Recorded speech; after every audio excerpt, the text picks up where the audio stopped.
Today. My name is Susie Dubois, and today we're going to be talking about the Mental Health Association's family group, our family conceptual model that we have created together, and we're going to be hearing from some of our family members. They're going to tell their stories. Okay. So I'm going to share my presentation with you. All right. Hopefully everybody can see that. So my name is Susie Dubois. I'm a marriage and family therapist, and I do individual couples and family therapy in California. I also do groups at the Mental Health Association of San Francisco. We have a CBT treatment group for people with hoarding disorder there, and a family of people with hoarding disorder support group. I also run groups through Better Treatment for Hoarding through sfcompassion.com. And we do both CBT, cognitive behavioral therapy treatment groups, as well as compassion-focused therapy groups for hoarding there as well. So please take a look into that. They are ongoing and for anybody living in California. I also do presentations, workshops, and consultation, and see my website there and contact me through that if you have any questions. Also presenting today is Elizabeth Barr, who is a peer counselor at the Mental Health Association of San Francisco. Elizabeth has lived experience with hoarding disorder. She also has family members with hoarding disorder. Elizabeth does one-on-one counseling at the Mental Health Association, as well as she's a research assistant at Better Treatment for Hoarding, and does lots of presentations. Elizabeth facilitates a Buried in Treasures class through the Mental Health Association, the advanced drop-in group for done and intensive, and she facilitates the and support me, and you can see her contact information there. Also sharing their stories today and their experience are two of our family members who have been long-term members of our group, Chase and Catherine. So you'll be meeting them later and hearing their stories. So today we're going to start. I'm going to start with a review of the family and friends model that we've created. And then you'll hear stories from Chase, Catherine, and Elizabeth. And then we'll have some time for questions and discussion at the end. Okay, so our group has been meeting since 2015. It's a drop-in group. We meet once a month for 2 hours. It's all on Zoom now. We've had lots of different schedules and iterations over the years, but now we've landed on meeting year-round once a month. We have sons, daughters, sisters, brothers, spouses, husbands, wives, boyfriends, girlfriends, mothers, fathers, friends, and roommates in the. It's a very diverse group. Lots of different ages, from 16 and well into 80s, different ethnicities and experiences. So for better or for worse, we have a very, very diverse group. Half of our group time is focused on a topic, didactic, or a presentation that we do.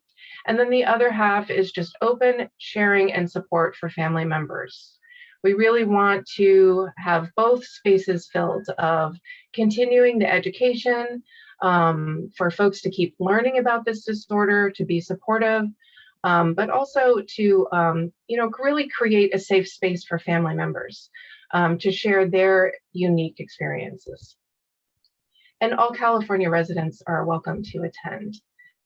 Information at the Mental Health Association of San Francisco website there. So when we started building this model, and we modeled after the hoarding model that you can find in Frost and Seckety's CBT curriculum.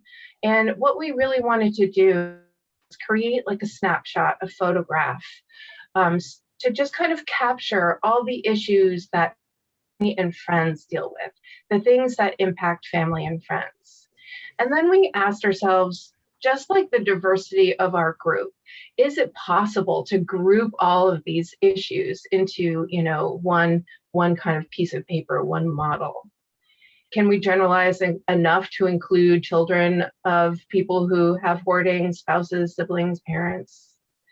And can we create a model that will help family members feel seen and understood? We know that there's not a lot of support for family members, although it's growing, especially with this conference. It seems wonderful how much family support there is. But can we create something that really will feel seen and known in their journeys? How can we use the model to shape advocacy, curriculum development, and of course, treatment? So we start conceptual model by looking at the family member themselves. What are they bringing to the table? What are their personal family and personal factors or issues, right? The things that family members, all the different things that impact family members. And then our model looks at relationship issues, the issues that happen between the family member and the person with the hoarding issues or collecting issues. We then looked at in-home issues, stuff that happens in the house or in the home, and then community and social issues, stuff that happens in the community at large. And then, of course, we looked at the emotional outcomes that happen for all family members who exist within this model. So if we take a look first at family and personal factors, we'll look kind of more closely at what family and personal factors family members have to deal with. And the first is genetics. Dr. Frost and Sekedy, in their introduction, did a wonderful presentation on how influential, how significant genetics is in hoarding disorder. The percentages of people with first and second degree relatives is very, very high. So we have to see that genetics plays a really significant role in the family experience. We also heard that trauma is really significant in hoarding, in the development of hoarding disorder. And so we have to look at the traumas that family members experience. And these can be really broad, right? This can be generational trauma, like living through the depression, living through poverty, moving to a new country, losing everything, all your possessions at once, loss and grief and physical harm, all that huge umbrella of trauma. We know in hoarding that loss can be very significant, that when we lose our interpersonal relationships, when we have significant loss, and when we are in grief, that our attachment changes, right? Our attachment grows and becomes more significant. So we have to look at loss. We also looked at the learned beliefs and rules about possessions, acquiring and organizing in the house. So especially for people who grow up in houses where there's collecting, there's a lot of learned beliefs and rules about how you deal with your stuff, how you go shopping, how you organize your stuff. And similarly to that, there's a lack of skill acquisition in those homes that are full or cluttered. So there's a lack of learning those kind of maintenance skills or routines that just don't happen in a cluttered home. And you can see I have a little light there. That means that in the next slide, we're going to go into that topic a little deeper. We also learned earlier that mental health issues are very significant. There's very high comorbidities or high levels of other mental health issues happening along with hoarding disorder. And we know that physical health issues are a really significant impact with this. It's a disorder that requires some physical action.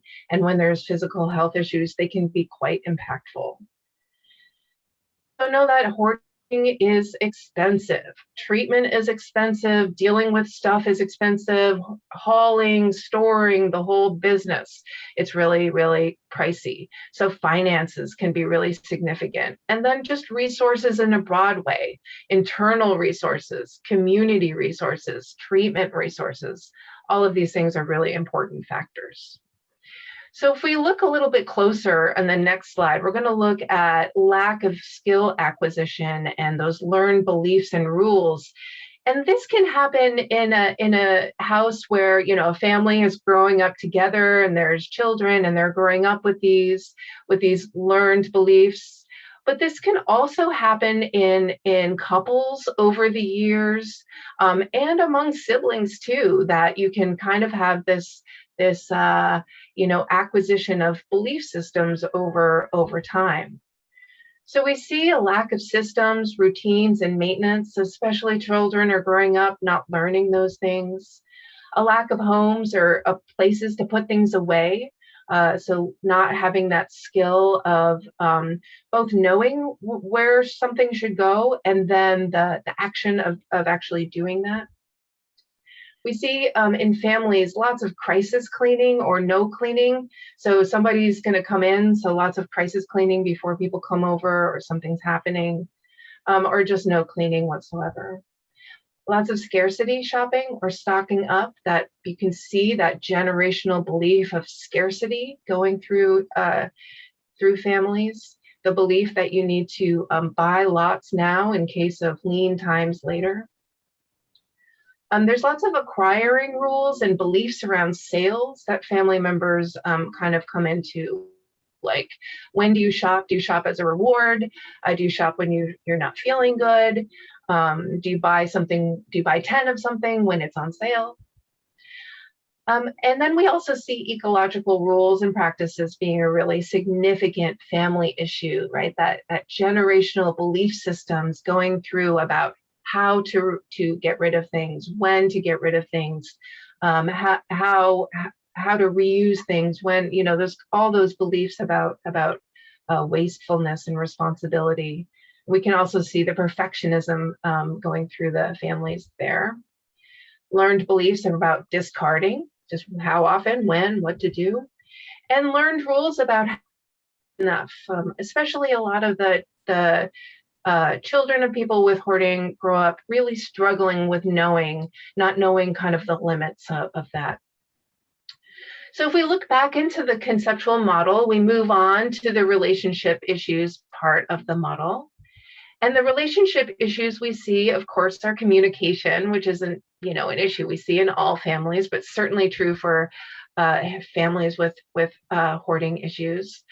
High conflict or high passivity, distance, and avoidance. So we see people fighting a lot, like having lots of conflict over this stuff, and sometimes this can happen over time, some distance, some avoidance, just, not dealing with it at all.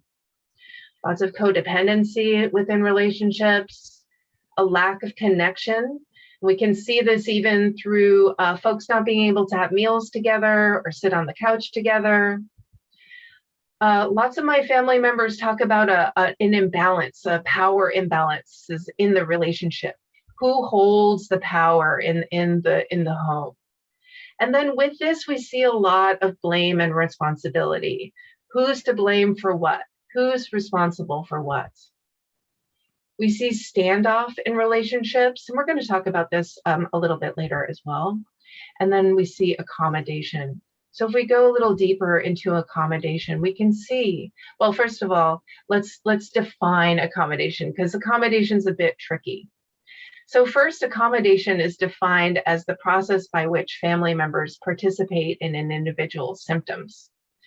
So in hoarding, accommodation would be, basically how the family member participates in the hoarding symptoms.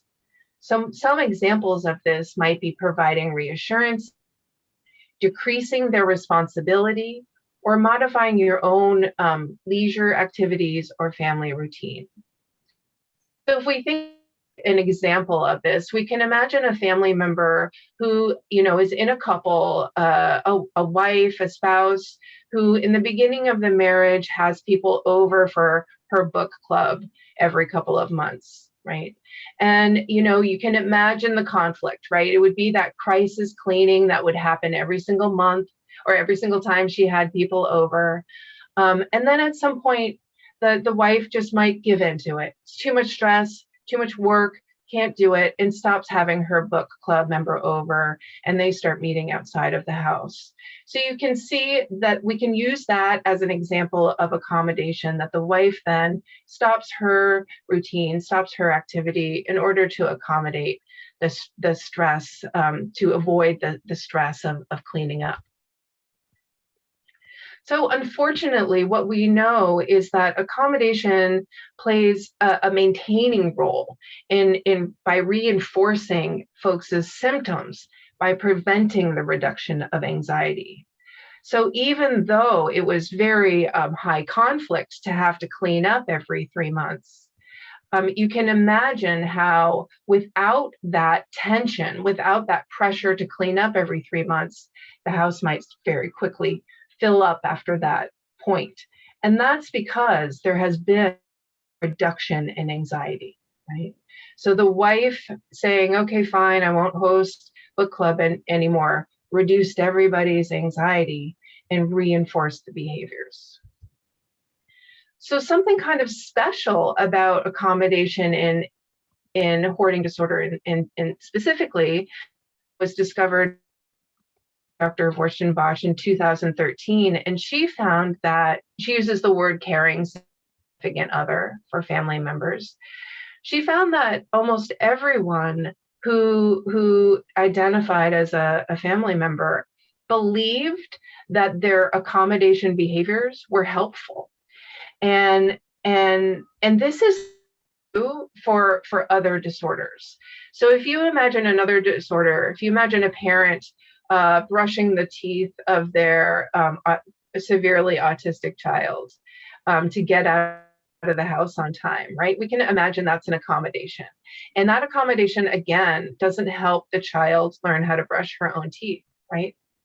But the mom probably knows that that behavior actually isn't helping the child, even though it's getting them out. We have compassion for that and understand that she knows it's not helpful.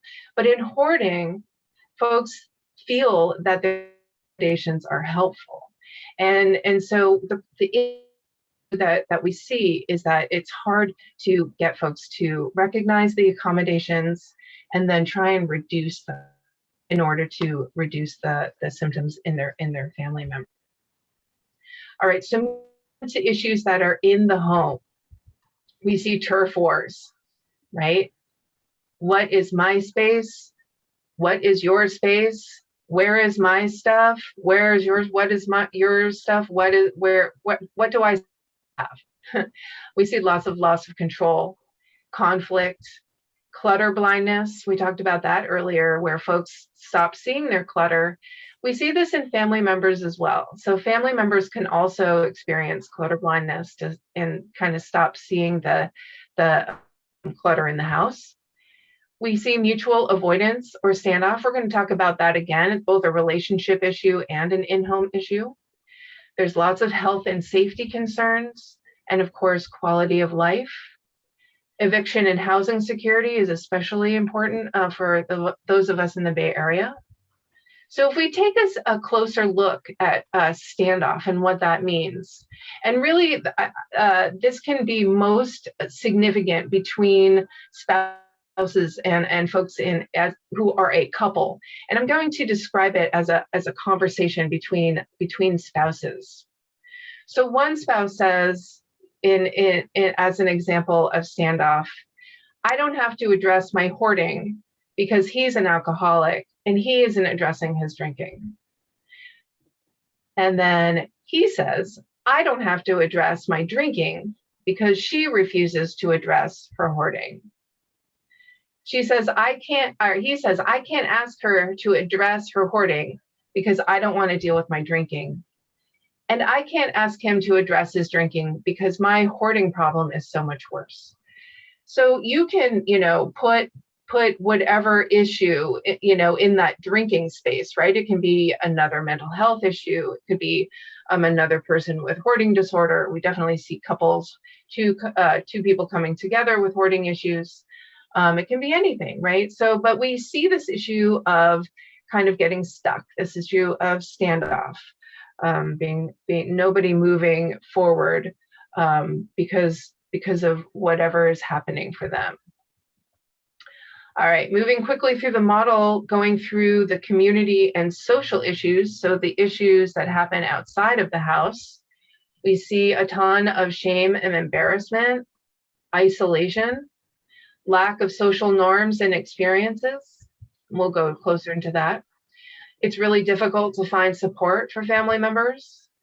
Lots of neighbor and landlord conflict.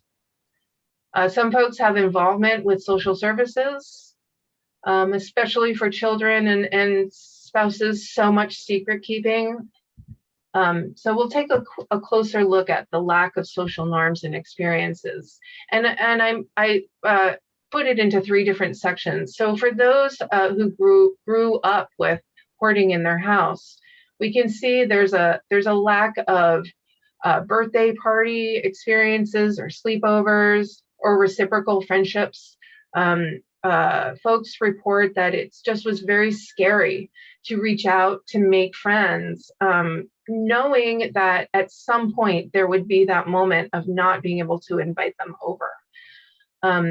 The lack of family meals together or private space, access to clean clothes or beds, working bathrooms or kitchens, unable to have house guests or dinner parties, regular cleaning and tidying routines, or unable to return home. So we're really seeing that more now with folks needing to come home after college and not having a space to come home to, especially because we see folks fill up their houses when the last child leaves. Spouses are unable to host events, have people over, have house guests. We see a lot less family cohesion. They're unable to do their own hobbies or their own activities that require space. And then siblings are unable to have holidays together. And then we see lots and lots of conflict at times of death and crisis, like a move or a downsizing. So going through the model, right, we can see those family and personal factors certainly have an influence on the experience of an individual. And then all of the relationship issues, the in-home issues, the community issues that families feel, there are emotional outcomes. Shame, despair, powerlessness, hopelessness, frustration, and resentment. And I would say that those like first 6 plus anger are what people come into the group with, right? That's what they present to the group at first. Anger and lots of worry, protectiveness, isolation, conflict, and trauma. And what we hope from this model, from our groups, from offering support, from creating treatment options, is that we really increase our emotional outcomes for families to also include acceptance, hope, empowerment, compassion, a sense of community, so much patience, oh my goodness, resilience, stability, partnership, safety, forgiveness, and peace, the outcomes that we're really hoping for. So this is the conceptual model altogether. I know it's kind of overwhelming to see it with all of it together, but wanted to provide everyone with a real just single snapshot of really just kind of the bare bones of the experience of the family member, so that we can kind of just see that family members of people with hoarding have very unique experiences, and it's important to create safe spaces and treatment and support for their issues. So I'm very happy now to turn it over to amazing family members. Chase, Catherine, and Elizabeth have been part of our family group for a long time, and they all have amazing stories to tell. We'll come back together to talk about the model after they are finished. So go ahead, Chase. Thanks, Susie. And I realized I provided that photo, but I think I need a post-pandemic photo because that one was pre-pandemic and now I look pretty different. Hi, everyone. My name is Chase. I have parents who have hoarding disorder. I originally came to the group about 3 years ago to support my mom. Unfortunately, she also suffers from OCD. So there is a lot of clutter in the house that is based off of anything she touches. So anytime she'll touch napkins, she'll touch papers, she'll touch boxes and things like that. They always have to come in twos because they need to have friends. And unfortunately, that was the house that I always grew up in. Since I'm the youngest of three boys, we had a house at one point that was more or less clutter-free, that was a little bit more under control. And I think as time went on and the stresses of my mom's career path and my parents' marriage, things started to get worse. So when I was growing up, the house was almost always full of clutter. And it wasn't until I was much older that I really noticed the issue. It really started to become apparent when I had friends who wanted to come over to play and things like that. And after enough time of me not being able to, with me being able to go to their houses, but not them come over to mine, they stopped wanting to spend time, or their parents weren't allowing them to. And that was really the first moment where we kind of noticed there was an issue. Because when you're growing up, you can go over to other people's houses and you see that they don't have clutter. You don't really understand it. There's no real word for it. And it becomes a thing that nobody talks about. So the metaphor that's always been most applicable for me is that it's almost like a family member we don't talk about, like another sibling or an uncle or something like that, that has just always been there, that you always know about, that when things about growing up and in your house and things like that, that you can't talk about. And it wasn't until the show Hoarders came out that there became a word for it. And there was definitely a deer in the headlights moment, because that was the first time I had heard of anybody describing it, and the first time of anybody else talking that this is something that they experienced. I can't watch the show. It's terrible. It's much too hard to watch after going through it. It's not worth putting myself through that again. And I will give it, though, that it allowed me to kind of realize the world had something else for what I was going through. I originally started coming to the group in 2018. And when we first learned about it, it was through my oldest brother, who lives in another state, and he wanted me, my brother, and my dad to go through it because we all grew up in the same house and things like that. We were initially hesitant about it because, once again, it's a shameful thing. It's not something we talk about. It's not something we share. But luckily, we did end up going. And after the first session, we realized how surreal it was to have a community for something that was so private before. Eventually my dad stopped going, and we actually learned that he also has issues with clutter. His is a little bit different in that it isn't necessarily anything he touches, but it's all about sales, DVDs, books, and things like that.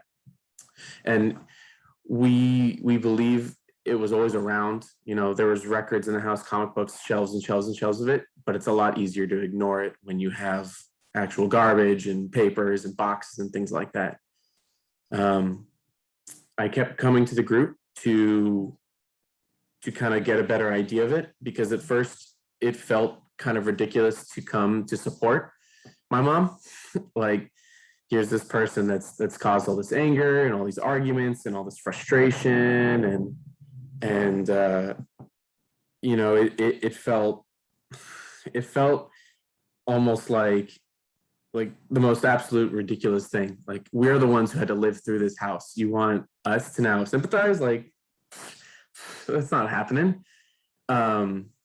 And once again, I always attribute this to Catherine, actually, because there was one moment where she described her own issues as a turning point, as seeing the person without the clutter, because that was the thing that really stopped us, is that, you know, we couldn't stop thinking about how the house had affected us, how the garbage had affected us. The clutter was the issue, that we forgot to see our own mom for who she was. Very smart, very hardworking. And it really helped to kind of hit a turning point where we realized that the hoarding issue was always going to be there. we're gonna need to find a way to live with her because it's our mom, and we're gonna need to build that relationship from the ground up, because at the moment there's just too much anger, and we need to start with just rebuilding that. And group has been really helpful for that.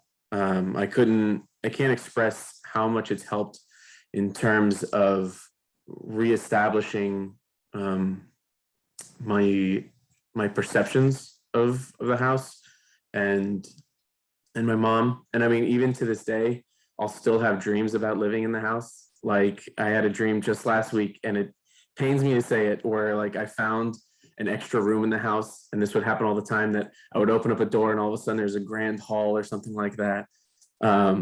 It just really sticks deep, even when I'm not living there anymore.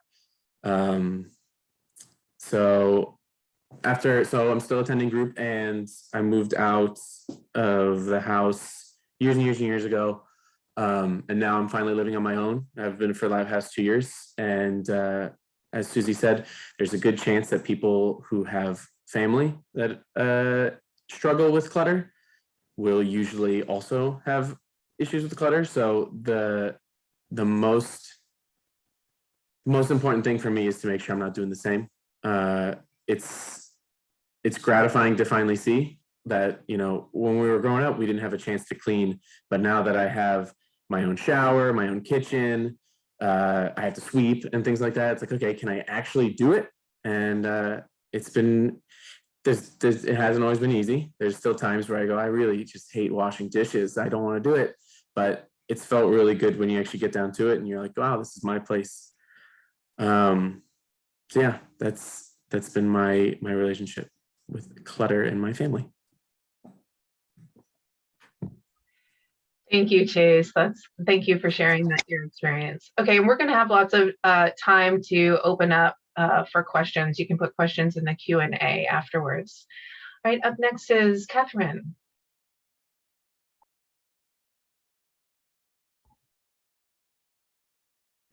All right, great to be here.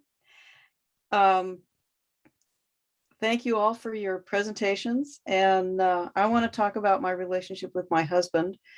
We have lived for 40 years now in the same 1,000 square foot bungalow. We raised our twin daughters in this house. I'm sitting in a shed out in the back. This is a place where I have privacy, where I can talk. This is an accommodation, right? I can't talk about my husband's hoarding in his presence. So here I am. When at first I hadn't ever heard of hoarding. I had no idea. And when we were first dating, it was wintertime. And over a few weeks, I began to realize every time I saw him, he was wearing a navy blue sweater, but every time it was a different navy blue sweater. So I asked him, so Gary, how many navy blue sweaters do you have? He started counting on his. He got to 14 and he stopped. But I think there were more. So it was like, well, that's weird. But I just didn't get it. And so, you know, we life went on. And one reason that it was comfortable during the early years was because our 1,000 square foot house has a full basement. And neither one of us had much stuff at the beginning. So when something broke and was irreparable, or they weren't making parts for it anymore, I would say, we ought to just toss this. And he would say, I'll put it in the basement. So everything went to the basement. And the basement over the years began to fill up. And then as time went on, our twin daughters wanted more space. They wanted each to her own room. The one room they were in was pretty small.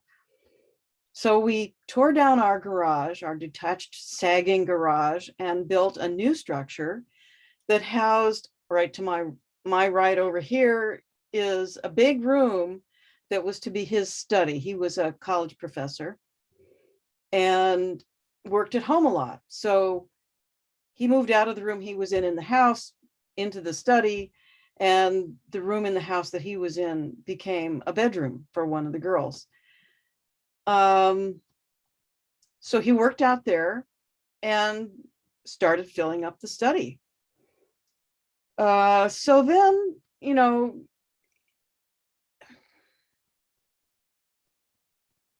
as the girls went away to college and were homeless, then he's beginning to work on filling up our living space. And the light bulb finally goes on for me. I'm like, oh, wait, this is an issue. And we start having discussions and arguments and broken promises. And I'm feeling more and more, as Susie said, resentful and angry and powerless. And along in here somewhere, I discover Susie's group. And I just begin to understand. I finally have a language to talk about this. I meet other people who are in the same boat. It just made me feel so much better to have this community and to feel understood by somebody.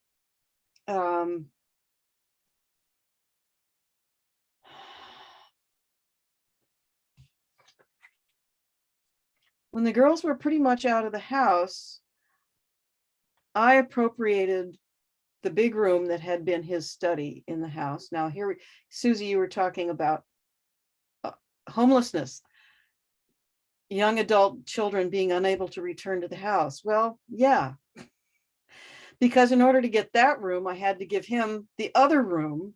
So basically, I have a room in the house that he's not allowed to put anything in. And if he puts anything in it, I consider it a gift to me that I can dispose of as I wish. But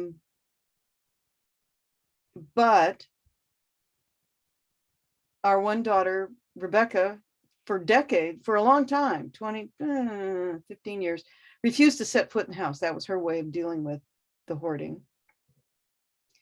Alice was more amenable, and she actually lived with us for a year and a half after graduating from college while she was getting ready to start a graduate program.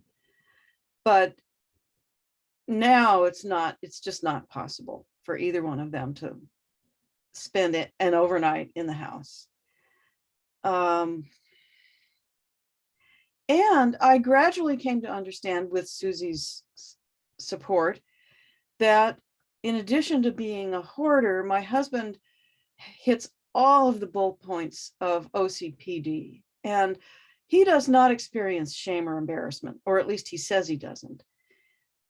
He, from his perspective, his way is always the only right way of doing things. And if anybody has a problem with it, it's their problem, and he's not going to change. Compromise is a dirty word for him. So with acceptance that he is who he is, he's not going to change, I did finally come to terms with the fact that I could see beyond the anger and the resentment and the hoarder. And I could remember that he was a great dad. He's been a wonderful provider. We have a comfortable retirement. There is more to him than the person who hoards. Now we're up against a whole new issue. He's 80. He's having cognitive issues. He has a diagnosis of mild cognitive impairment, which is the last stop before a dementia diagnosis. And he's not acquiring much because he can't remember his passwords, and he can't manage on the computer. But he still doesn't want to let go of anything, even though he's more at risk for falling. And there's all these piles of stuff. And as Susie, as we've been hearing today, the safety issue has come more to the fore. But I can't figure out what to do. Do I steal his precious stuff? Do I rent a storage unit and try to get stuff out of the house? So I'm wondering now, can I start disappearing some of his stuff? Can I get a storage unit? I feel like I'm totally in uncharted territory. I want him to be reasonably happy. I want him to be reasonably safe, but those things are often in conflict. And I'm, with Susie's support and the group's support, have confidence that I will be able to figure this out. And I don't know where I would be without Susie's group in my life. Thank you, Catherine. Thank you for those kind words too. All right, thank you for your story. And next up, we're going to hear from Elizabeth. Hi, everybody. My name's Elizabeth Barr, and I work for the Mental Health Association of San Francisco, where I have the privilege of co-facilitating the family and friends group with Susie. And that's on the first Tuesday of every month from 6 to 8 Pacific time. Unfortunately, it's only available for individuals who live in the state of California. I've been trying to answer questions that are popping up in the chat room, but I have heard Catherine. I've heard Catherine and Chase's stories before, and it's a privilege to be on the same panel with all three of you. So thank you for allowing me to be here. I come from a long line of individuals who have collecting behaviors on both sides of my family, which is not untypical. Many people who have collecting behaviors there's a lot of family genetics that are involved. That's what the belief is. I also have collecting behaviors myself, unlike Catherine and Chase.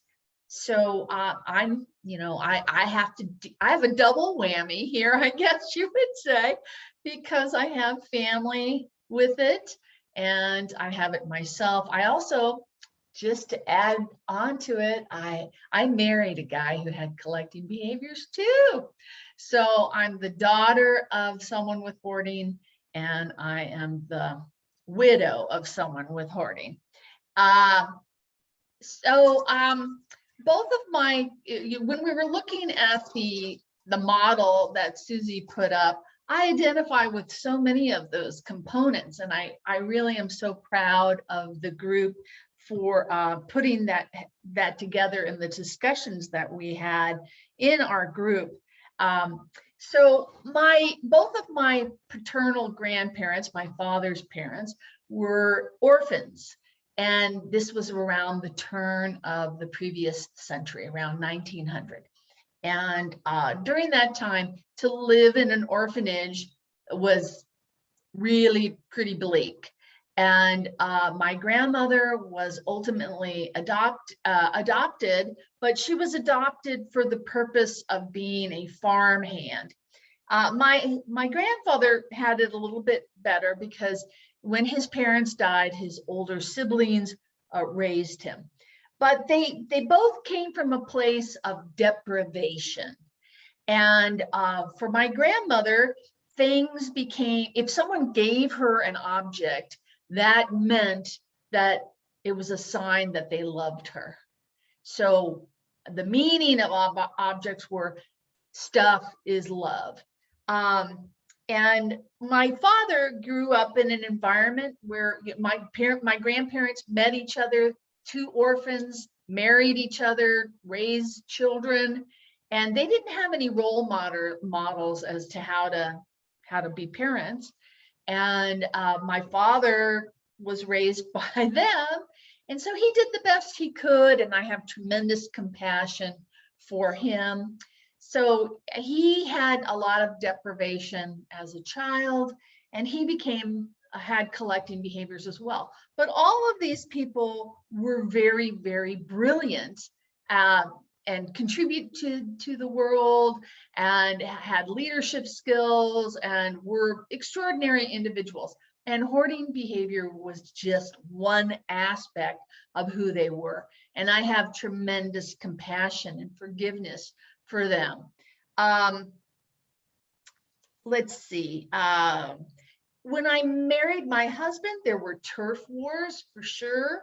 Actually, when I married my husband, my brother came into our house and he said, my God, Elizabeth, you've married your father. And sure enough, I had, because there was all this stuff everywhere. And part of the stuff that I had with my husband impacted us with the community and social issues, because we had a bunch of stuff in the backyard and it became an eyesore, to which we were lowering the property values of our neighbors, and we could have gotten penalized and had a fine for having done that. I'm happy to say, as somebody who has hoarding disorder themselves, that I am digging out, and so far I've let go of 816 bankers boxes worth of stuff, and I still have a ways to go, but the room that I'm sitting in is completely clear. Yeah. So I feel like I came by my collecting behaviors honestly, right? And a lot of what happens for me, it goes back to the genetics. I definitely believe that I have higher executive functioning deficits, and my family certainly had that. For example, my grandmother, she was completely tone deaf. I mean, really, if you played the Star Spangled Banner, or, you know, row, row, row your boat, she would not be able to differentiate the sounds between those two tunes. She honestly could not. And so there was something going on. And my father had something similar to that, and I have something similar to that. I can't hear the difference between certain sounds, and language is really tough for me. I can't learn new languages. I've tried. Anyway, so there's something happening, but that doesn't negate the fact that I have some fabulous other qualities. I really do, and I don't mind saying that without being bragging.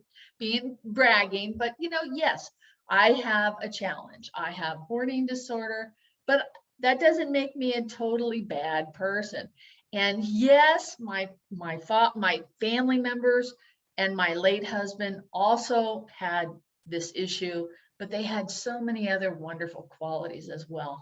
Now, I know I'm a little bubbly today. It's California, and I'm still kind of waking up here, and I'm trying to offset being sleepy. But one thing that one needs to be really careful about is that when my husband and I were arguing with each other, your stuff is trash and my stuff is treasures. Oh no, your stuff is trash and my stuff is treasures. And it was horrible. And our marriage imploded. And I started to try to clean out, and but my efforts were too little too late, and he couldn't see the progress that I had made. And eventually we just argued over the financial aspects of hoarding disorder, and we were on trial separation. And I was noticing, though, that he was decluttering, and I thought, oh my gosh, isn't this wonderful? Hoarding is such a problem in our marriage. And look, I'm decluttering, he's decluttering. There's hope. There's hope. But unfortunately, what was happening for him is that he was very depressed. He did have bipolar as well, but he was, functional, and he was depressed in general because of bipolar. And then he was even more depressed because I was no longer there. And, we were still working it out, and he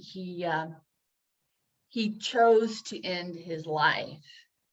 I have a whole horrible amount of guilt about that. Had I stayed in the home, would he have not made that decision? I don't know. I know that I can't save someone from themselves. I know that. And but I want to mention this, it's because it's important that one of the hallmark symptoms of someone who is planning to end their lives is that they start letting go of their worldly possessions.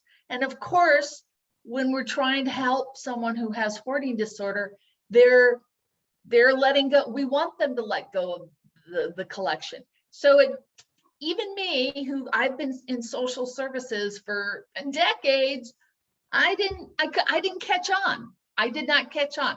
His psychiatrist did not catch on. Nobody caught on.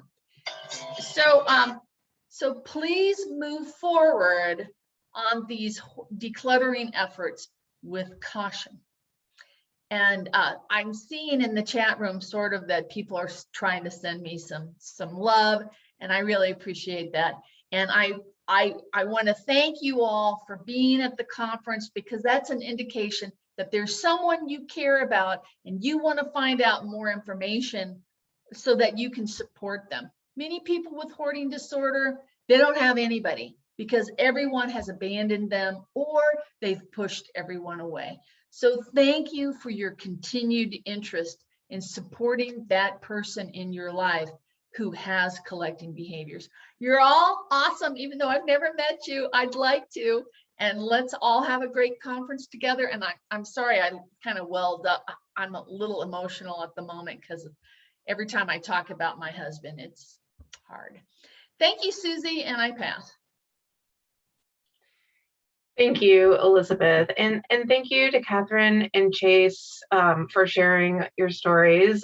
We know that it's probably very intense for some of you to hear, especially Elizabeth's story of loss.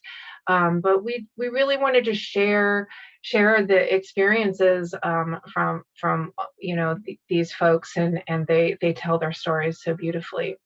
So going to share my screen again so we can look at the model one more time, and even just kind of think about the stories that we just heard and how they fit into this model. We heard from Catherine that there has been a lot for, right? Like whose room is whose, and the conflict around that. And, she has a lot of power dynamics in her story and a shift in power, both as she set her limits and took back her space, but also as their health situation changes and things change in their lives. Chase's experience really speaks to growing up in a household that's cluttered. The many issues of secret keeping and shame and embarrassment are very significant. You can see from Chase still having dreams that experience is going to stay with him. It's a trauma that will be with him for his life. And then, of course, Elizabeth's story is a beautiful example of the power of genetics, right? And with this disorder that just so many of her family members have experienced that, and just the trauma that has been associated with her story. So I'm just going to open it up now. Let me stop my share. And we'll start answering some of these questions. So there's a couple of questions in the Q&A section, and then there have been a couple in the chat section as well. So I'll try to address those. So the first one is, I am no longer trying to get my spouse to discard things. She has been in treatment for 20 years.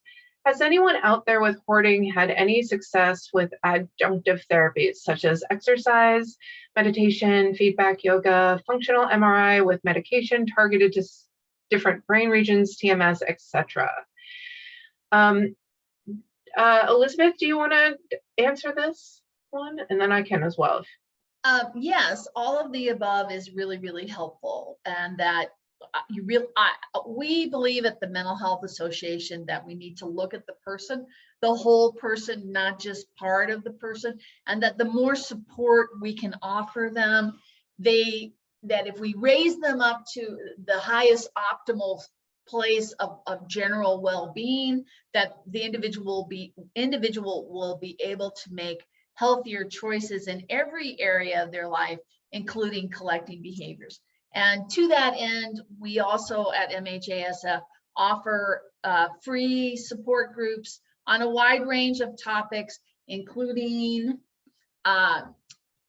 anxiety, depression, autism, hearing voices, supporting people of color, because that can be very stressful in a world which I believe has systematic racism. And we do one-on-one counseling. All of that is free for anybody who lives in the state of California. Actually, some of that is not available. Some of it you have to be, only the one-on-one counseling is not available for anybody in the state. You have to be San Francisco residents, but it's all free. Thank you. Yeah, exactly. I think, the Mental Health Association, what we would say is try everything, right? This is a disorder that takes many tools, not just the one right tool that's going to work and be the breakthrough, but a combination of many. We talk a lot in the family group about meditation. That's one thing that we do, kind of focus on as a skill for both family members and people with hoarding, to both work on behavior change and emotion regulation as part of, a meditation practice, but also, just to increase that, awareness of presence and all that you get from meditation. Of course, because hoarding is there's so much shame and guilt, right? That we also really promote practice along with meditation, that working on compassion, self-compassion, forgiving yourself can be really impactful. So that's a great question.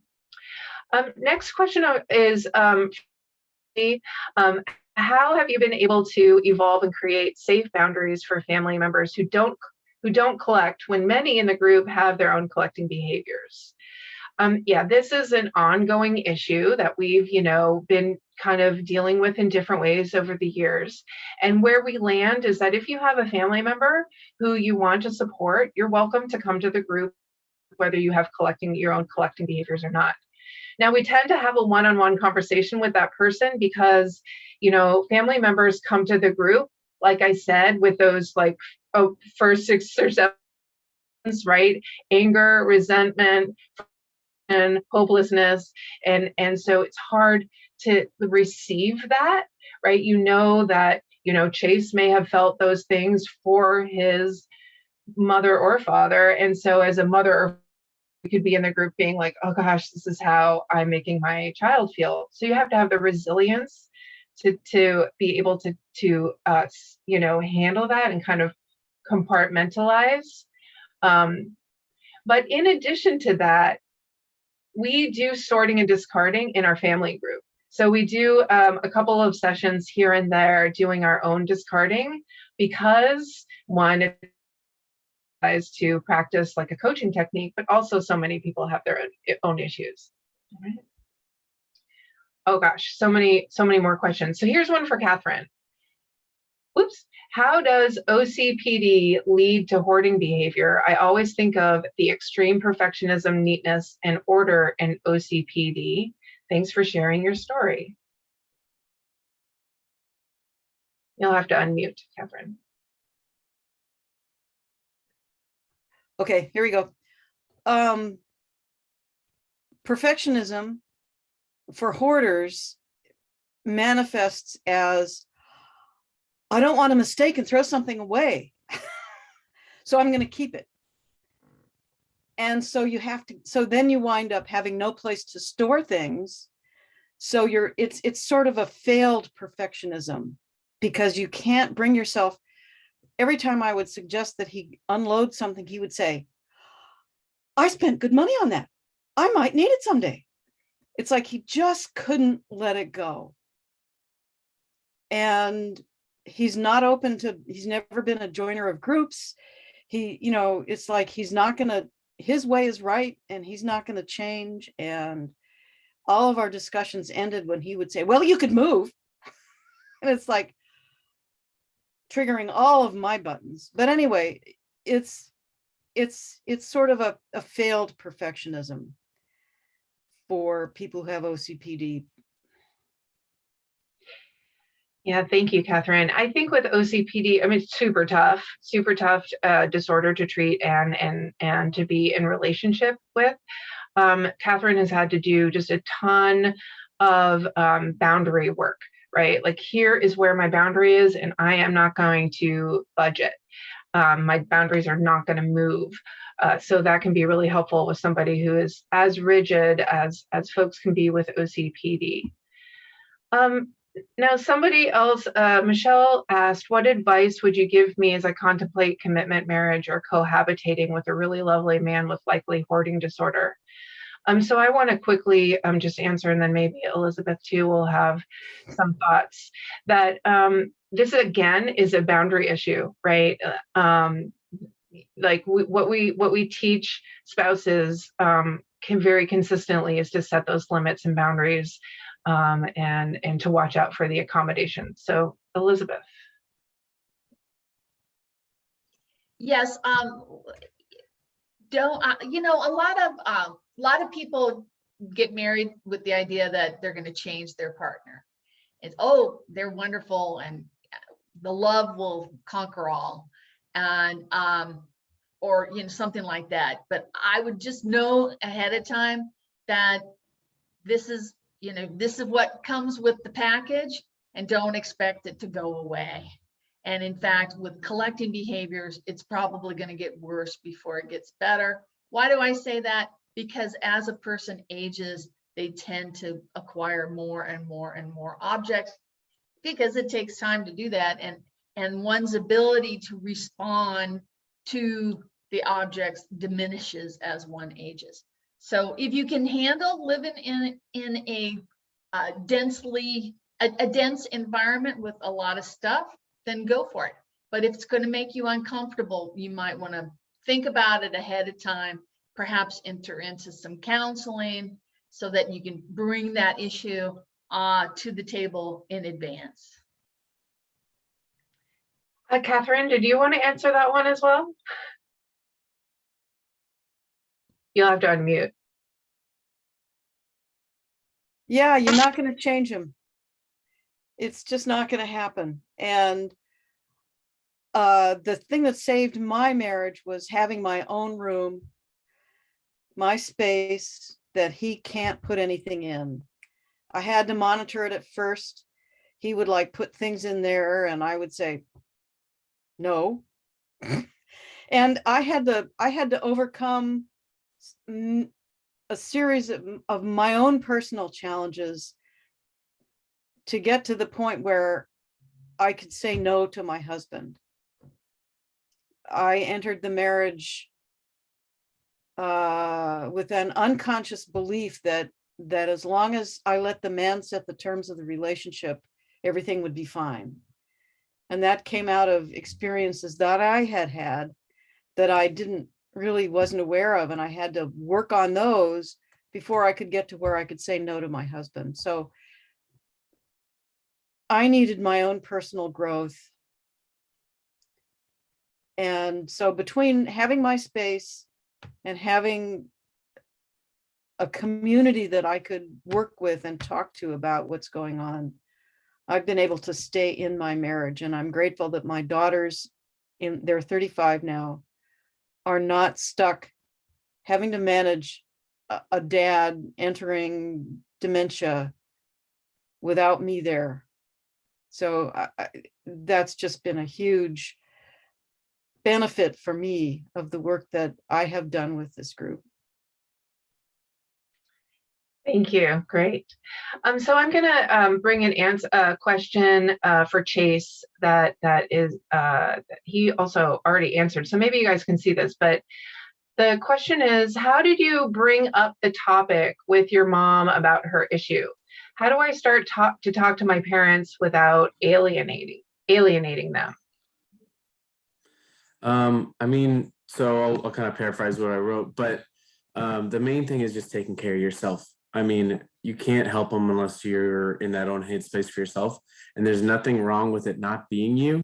Um, Me personally, I am not a great worker with my mom. I don't like being in the house, and I work really well with my dad. So I chose that battle because I knew that I would be more effective at helping my dad because we have a better relationship. We're more jovial. We can talk and laugh, and it's easier to deal with. And there's nothing wrong with it not being you. When it comes to my mom, my brother actually ends up helping a lot more. He's a lot closer to her, and in terms of physical location, um, and he's more willing to do so. The main thing too that has helped is coming at them from a concern standpoint. Attacking them has never helped. Like we've had our share of arguments. We're all stressed out about the clutter. So the thing that's helped in the more recent years has just been coming at them with concern and not making it a tax on them or the clutter. In fact, one of the earliest victories I remember with my mom was that we used to go to CVS as just kind of a way to spend time with each other when I was younger. And she would always take the coupon pamphlets. And because she has OCD, she would always take two. And at one point I asked her, just, why do we still take those? We don't ever use those coupons. She went, yeah, I know, but what if? And I was like, yeah, but let's I've never seen you actually use them. And she went, yeah, I guess you're right. And now that was one thing she stopped grabbing because she stopped needing it. So do what you need to for yourself, and do it on their pace, because the last thing you want to do is burn them out on cleaning. And just try and make it as comfortable as possible for the both of you. Otherwise, it's going to be absolutely miserable, and that's the worst. All right, thanks, Chase. Jennifer asked, how would you recommend finding an appropriate approach when somebody with hoarding disorder hasn't yet hit the point of acceptance? It doesn't seem capable of decluttering on her own, but the state of the home poses immediate safety and sanitation concerns. So your last, sentence of your question is kind of how it is the answer to the question, basically, for me, that for everybody, for every family member, the very first thing to ask is like, is this a health and safety concern, right? Is there a real health and safety issue? So if you think about Dr. Frost's pictures, like, is there paperwork right next to the stove? Is something not working, like the toilet or something like that? So if you have identified what those safety issues are, then you have a very specific problem to solve. We need to remove those papers. We need to get the toilet fixed. And so what I recommend for folks who don't have a lot of insight yet, that your family member doesn't have a lot of insight, is to really just focus not on, you have a hoarding disorder and you need to understand it, but let's fix the toilet. And how do we problem solve, fixing that specific issue? And so it's just about the issue, not about them and their disorder. For family members who have concerns and there are no safety and health concerns, then you really have to just that's when we work on developing the relationship with the person outside of the house, outside of the hoarding disorder. And you do kind of more relationship, connective kind of things to make that difficult conversation a little more effective when a safety issue arise. So I hope that answers that one.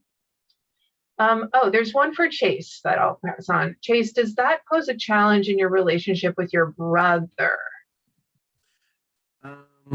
Me and my brother have a very interesting relationship, and I would say it does at times. Most of the time when he goes to help our mom, it is an emergency situation. So the water pump stops working, the dryer is heating up too much or something. And so he's usually the maintenance man. And that does get on his nerves, honestly. What we've kind of figured out with this is that since my brother actually lives with my dad, but he's not willing to help him with his clutter because they have so many times where they clash, that I'll come over to their house and help clean up because my brother is not able to help out. Well, I can because I live pretty far away at this point, and I'm not spending as much time with either family member. So it's much easier for me.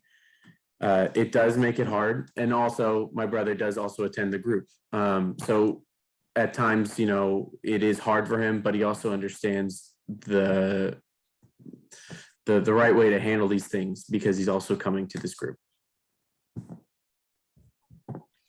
Yeah, thank you.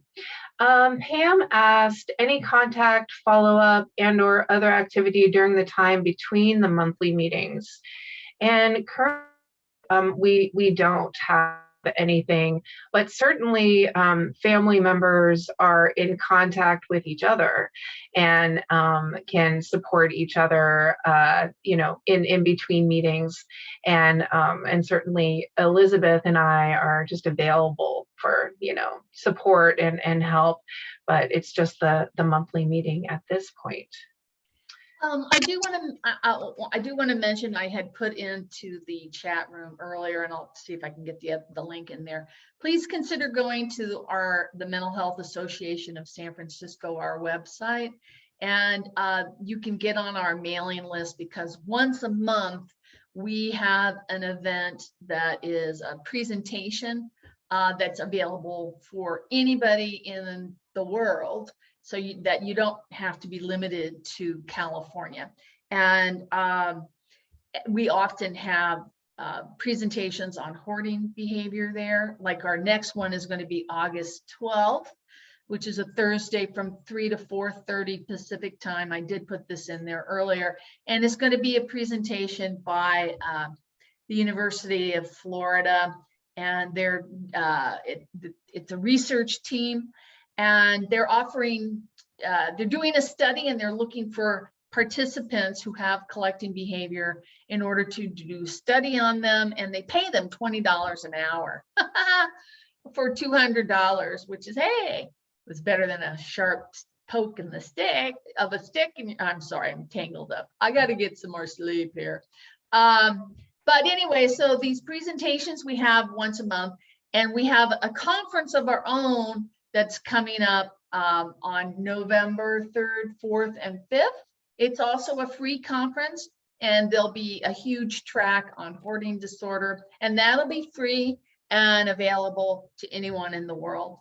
So again, please consider going to our website, www.mentalhealthsf.org, and sign up for our email list. And I just started rolling off the top of my tongue too. There's another service. It's free. It's not associated with us, but it's cluttersanonymous.org. And I wanted to mention that because there's 6 hours of daily support, 365 days a year, where the individual who has collecting behaviors can do bookending, do all these tools to and learn about collecting behaviors and get support. So it's a referral. It's free. It's not everybody's cup of tea for a variety of reasons. And at our next presentation from MHASF, which will be tomorrow at 12:30 Eastern, we'll talk about that group and some of the tools that are helpful for people who have collecting behaviors. Thanks. And thanks again to everybody. I know we have to wrap up. In fact, we're over for 1 minute. Susie, I'm passing it back to you. Well, that is it. That's our whole presentation. Thank you to everyone for being here and for your questions and your support. It's been really great to be here today. Thanks so much, everybody.